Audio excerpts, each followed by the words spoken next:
When an immediate threat to life 911 call is received in the region, a Kootenay emergency response physician can be dispatched alongside emergency services and can administer life-saving treatments right there on scene when a patient needs it most. My name is Dr. Nick Sparrow. I'm the medical director and founder of KERPA.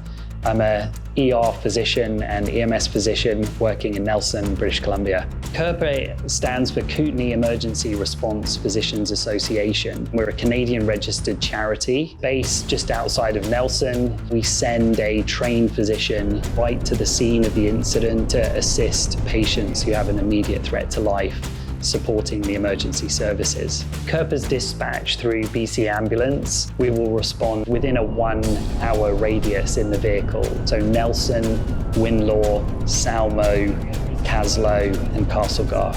KERPA's specifically trained to go to rural, remote areas and work alongside paramedics to help save lives. I think there's great value in that collaborative approach in pre-hospital care, especially in a rural setting like this where we're farther away from the hospitals and from higher levels of care. I'm Amy Rutkowski. I'm a rural physician. I work in urgent care, in the hospital, in family medicine clinics, as well as pre-hospital care with KERPA.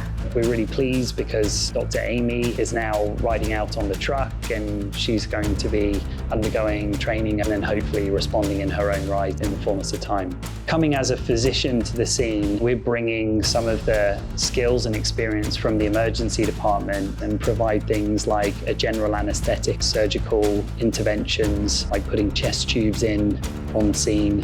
We carry an automated chest compression device that we can set up, automatically run chest compressions. We have a state-of-the-art monitor. We have portable ultrasound. We can make internal diagnostic decisions. And then we carry a huge selection of medications as well.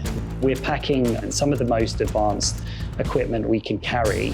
We're not really emergency room on wheels per se, but we bring a lot of the skills that we would require as doctors in the emergency room to the scene.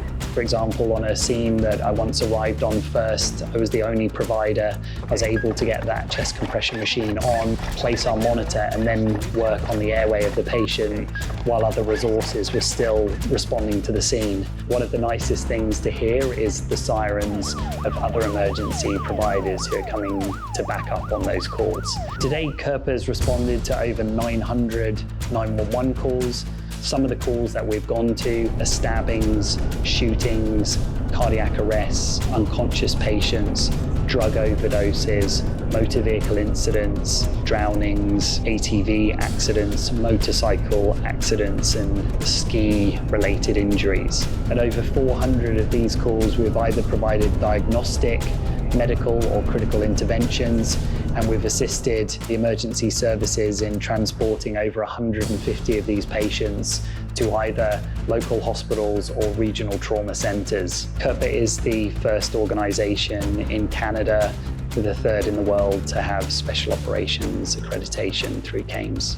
This certifies that KERPA meets rigorous standards for patient care and safety.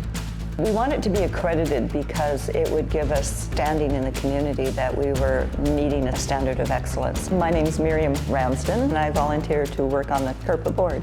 Through our special operations, we have to do 3 monthly critical skills training, and so we'll often invite other physicians or paramedics to come and join us. We want to provide the best possible patient care we can. When we're responding in the field, we're able to bring advanced and critical interventions to scene. Sometimes it's just an extra pair of hands that's needed with critical patients. Obviously, we're in a rural environment. Just as when we're working in the emerge, we'll often call the paramedics in to help us in the resus phase with critical patients, because often we're a single-handed emerge doc. The same is true in the field. I'm just there helping crews on scene with those critical patients. As a registered charity, KERPA relies on charitable donations to provide this free, life-saving service. There's no charge to the health authority, there's no charge to the government, there's no charge to the patient. Coming from the UK, where physicians are volunteering to do this, is very much part of our culture that physicians would be involved in pre-hospital care. So that's really how I got involved. I don't even think about it as being volunteer.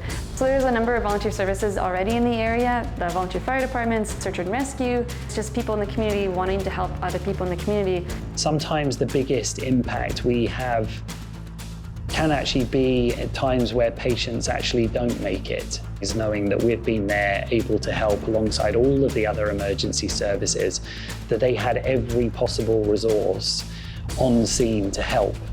At those types of scenes, the emergency service providers have an ability to rewrite the history for the families. We're primarily funded by members of the public, people who donate on a monthly basis to KERPA to keep us rolling.